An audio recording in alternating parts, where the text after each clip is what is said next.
Stephen Levitan, everyone.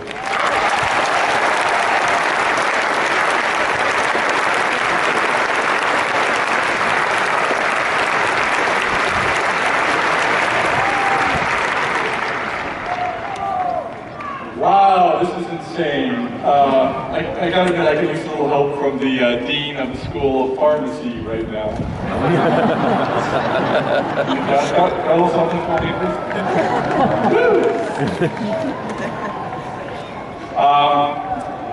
Thank you, Andre, for that lovely introduction. And thank you, Provost Mangelsdorf, for your colorful last name, which makes me feel like I'm at the commencement for Hogwarts.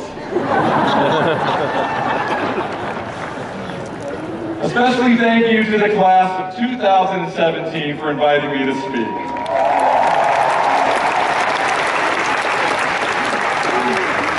It means so much because I have kids about your age who are here today, and I want them to witness what it's like for people to actually listen to me. The next time they ignore my advice, I'll just tell them, well, I guess you're right, and those 52,000 people who cared about what I had to say were wrong. It's hard to believe I graduated here 33 years ago.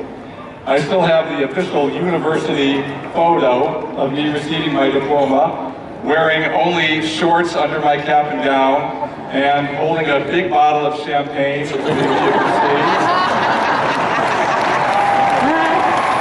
As if to say, hey world, lower your expectations. I came to Madison from my hometown, Chicago, in the fall of 1980. The truth is, I almost went to Indiana. Well, because during my visit to Wisconsin the previous fall, I got pretty freaked out by all the dead deer on people's cars. In the end, it was my mom who convinced me. Wisconsin had an 18-year-old drinking age back then, while Indiana's was 21. Why, she asked, would you want to go to some backward state where they force you to hide out and drink in a basement? I made lifelong friends at UW, some of whom are here today, which I appreciate so much. We went to Badger games, dressed up as Mediterranean fruit flies for Halloween, sang and danced our hearts out in numerology, suntanned on the Union Terrace on the first 40-degree spring day, and occasionally we even went to class. After 2 years in the Lakeshore dorms, we lived at the SAE house and at the college club 151 steps away. So much to my mom's chagrin, there I was partying in basements. To get a sense of how long ago that was, there were no cell phones and no internet. To register for classes, we had to do this insane mad dash from building to building. We had to literally race back and forth across a campus we didn't know to get the classes we wanted at the times we needed. People were terrified, out of breath, freaking out. I remember this poor freshman girl literally crying as I pushed her to the ground so I could get a later.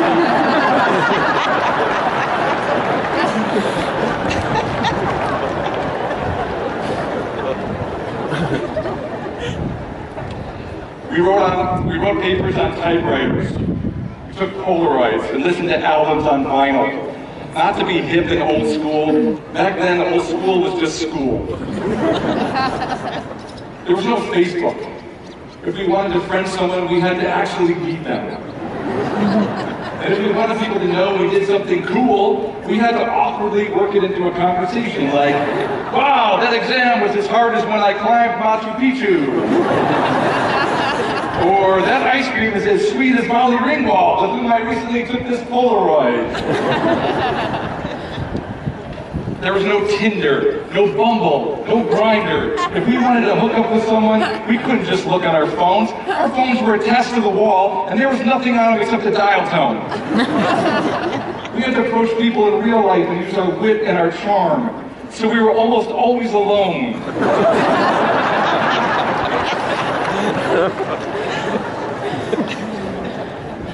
We couldn't even call our high school sweethearts because the long distance bill would be too expensive. Instead, we'd have to write letters like we were soldiers in the Civil War. My dearest Amanda, how my heart yearns for your sturdy frame. I am filled with fear, for tomorrow I go sliding down Bascom Hill on a lunch train. Back then, we didn't even have the jump around. We had a fat guy with a W shade on his back doing the moonwalk.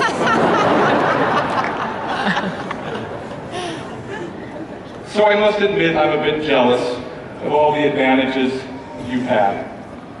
But just like on a John Cougar Mellencamp record, there's a B-side. Our choices were simpler. We could either go to grad school or work for a big company. But now there's so much you could do, it becomes paralyzing. With the world at your fingertips, you always feel like you should be making something and putting it online, or amping your presence on LinkedIn, or keeping up with all the amazing things everyone's doing on social media. Plus your phone's always dying. So how do you deal with that? Well, as commencement speaker, I'm supposed to impart wisdom. This is where I tell you a bunch of cliches like follow your dream and be yourself.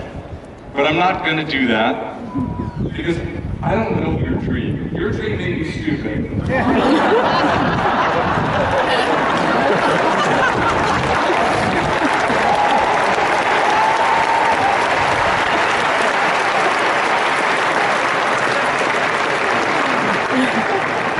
Your dream may be to open a DVD store or sell Jell-O art. Those are bad dreams. Don't do it. And if you're like my freshman roommate, maybe you shouldn't be yourself. Anybody else would be better.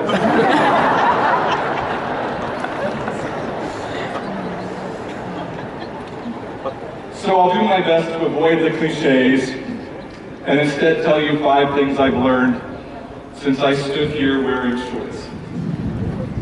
Number 1, roll the dice in your 20s. When you're unencumbered, when your expenses are low, when you're still on your parents' health insurance and living in their basement. That's when you should take chances. My first job after graduation was as a TV news reporter here in Madison, but at night I'd look up at the network monitors on the wall and I'd wonder if I could write those sitcoms I loved so much. So I tried, and when I realized I liked it more than my real job, I quit and took the next step. I moved to Chicago to work for an ad agency where I got to be creative and make TV commercials. We filmed one in Los Angeles at a studio where they shot sitcoms, and suddenly I realized that sitcoms were made by human beings, and I was a human being. So maybe it wasn't such a crazy goal after all. So at 27, I took a job making trailers and TV commercials for a movie studio and moved to LA. An agent read my spec script for The Wonder Years and asked if I had a multi-camera writing sample. I told him I had an episode of Cheers. He told me to send it to him immediately. I hung up the phone and started writing an episode of Cheers.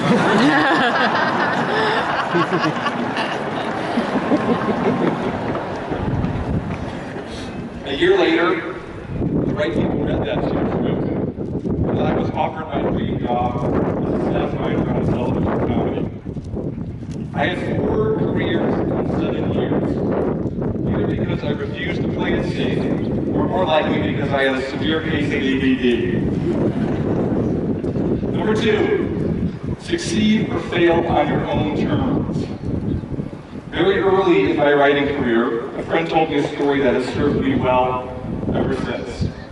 He had created a show with 2 lead characters who were always butting heads.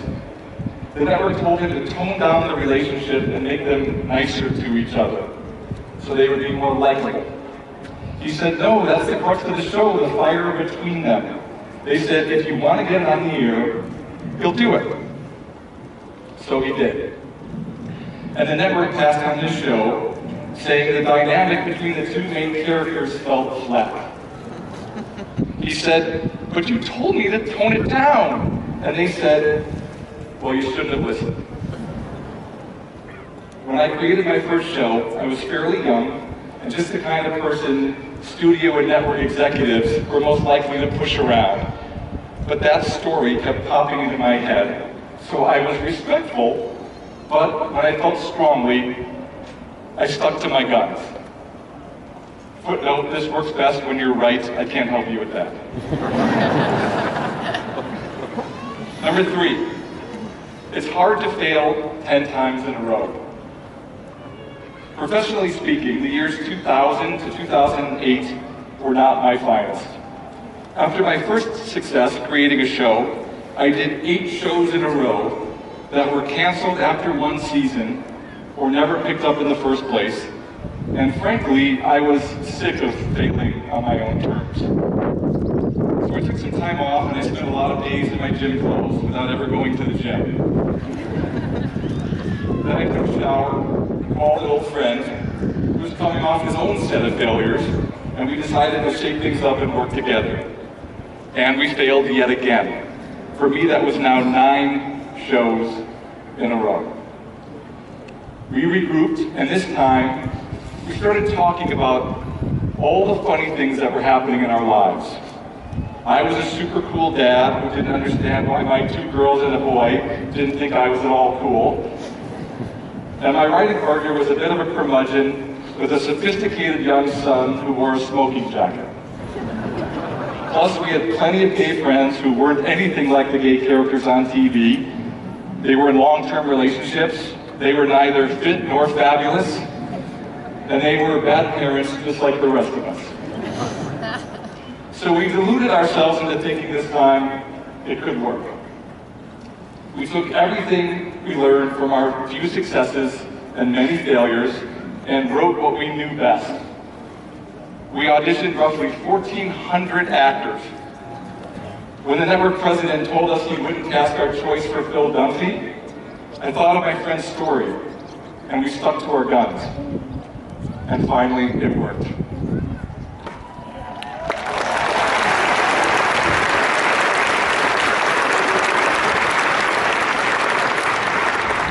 Now, gratefully, I'm introduced as the co-creator of Emmy-winning Modern Family, and no one remembers I'm the idiot who failed 9 times in a row.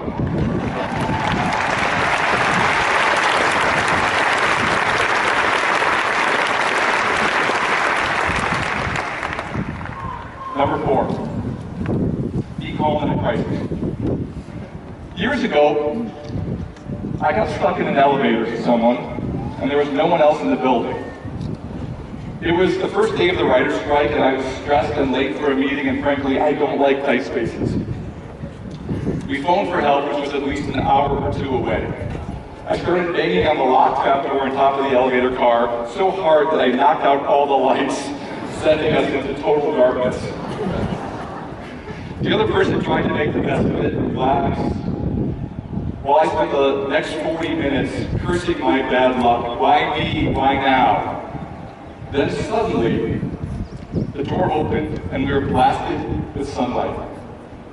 See, the elevator did its job and slowly, imperceptibly, lowered itself to the ground floor and opened. We gathered our things, stepped outside, and I said something like, "Wow, well, that was interesting, huh?" And the other person just looked at me, shook her head, and said, "What a fool." Which sadly was true. The point is, no matter how dark it gets, the door will open, the sunlight will return, and all you'll be left with is how you acted when the going got tough. Also, always go to the bathroom before getting on a sketchy elevator.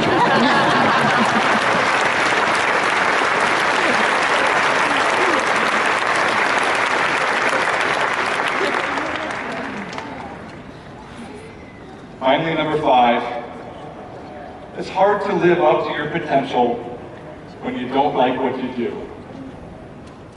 Growing up, I was a terrible student. I don't even think I could get into you today if I had opened. Here's what one high school teacher wrote. Steve could be an A student if he wanted to. He shows no interest in Spanish and does as little work as possible. This was mucho true, senora.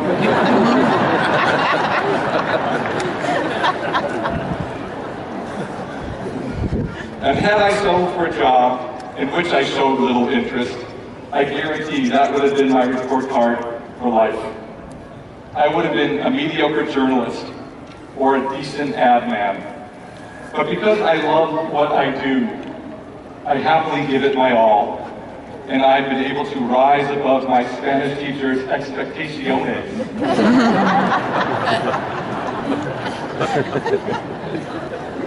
And live up to my potential. Not everyone is so lucky, I know that.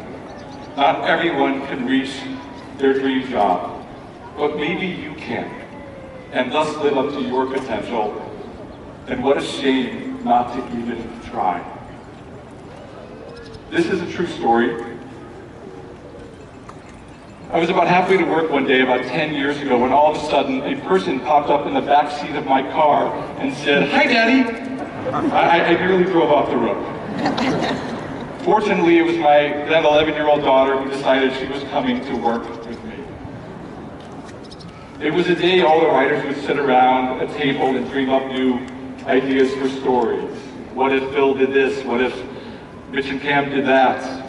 Unfortunately, this day we hit a lot of dead ends, and my sweet little daughter got to witness all the bizarre ways we tried to get back on track.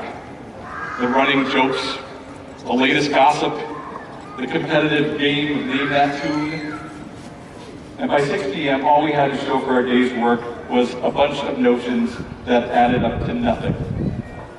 Still, I was thrilled that Allie had a chance to experience the creative process and see people doing what they love and thus living up to their potential.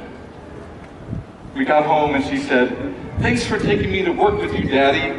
It's so amazing to see what you do." And then she walked into the kitchen, turned to her mom and said, "It's a wonder we have a roof over our heads."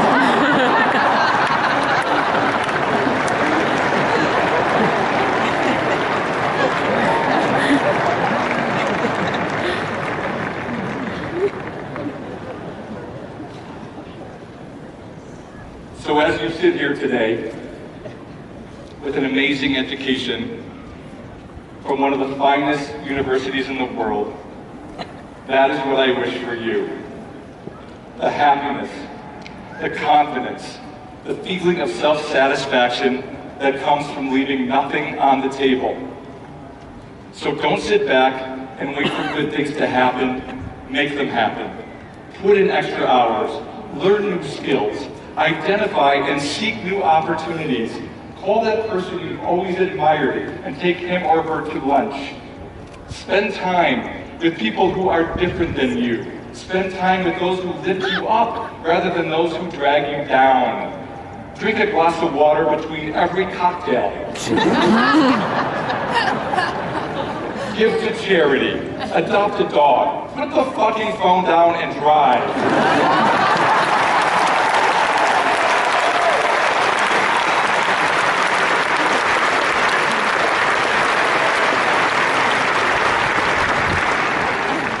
Ask out the person who's out of your league. Don't be the boring one who never dances at weddings. Be generous, be kind, be good to your parents, and thank them for everything they've done. Mine screwed me up just enough to be a comedy writer, but not so much that I'm an actor. The world is changing. Make sure you change with it. But don't worry about what everyone else is doing. If their life is so great, they wouldn't stop to post pictures of it every 2 minutes. Shake off your past limitations and be the best version of yourself. Live up to your potential. You are graduates of the University of Wisconsin-Madison. You can do it, starting now. Thank you very much.